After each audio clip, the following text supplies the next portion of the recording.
అసలు ప్రేమ అనేది ఎలా పుడతది నువ్వు చెప్పక్క అని అడుగుతున్నారు. ఎందుకు చెప్పరా, బంగారులా చెప్తాను కదేటి.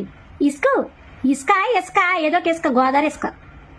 ఇప్పుడు ఎవరినన్నా చూడగానే వాళ్ళ బిహేవ్, వాళ్ళ మాట తీరు, వాళ్ళ నడవడిక, helping nature, dressing style, smile, మూతి, జడ, కొన్ని చాలా ఉంటాయి. ఒక దరిద్రం కదా 100 దరిద్రాలు ఉంటాయి. అన్ని రకాలుగా అలసించుకునే వాళ్ళు చాలా మంది ఉంటారు.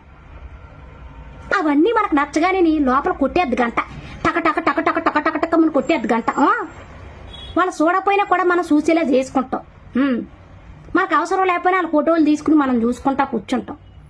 వాళ్ళు మాట్లాడకపోయినా సరే మనం గెలుక్కుని మరి వాళ్ళతో మాట్లాడతాం.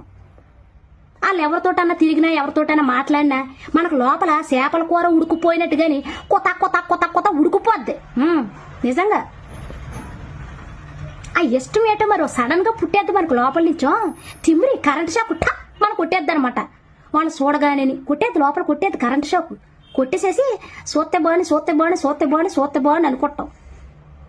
ఇలాగ ఒకటి కాదు 100 దరిద్రాలు ఉన్నాయి. ఇంకా ఏమన్నా కావాలంటే అడగని చెప్తాను.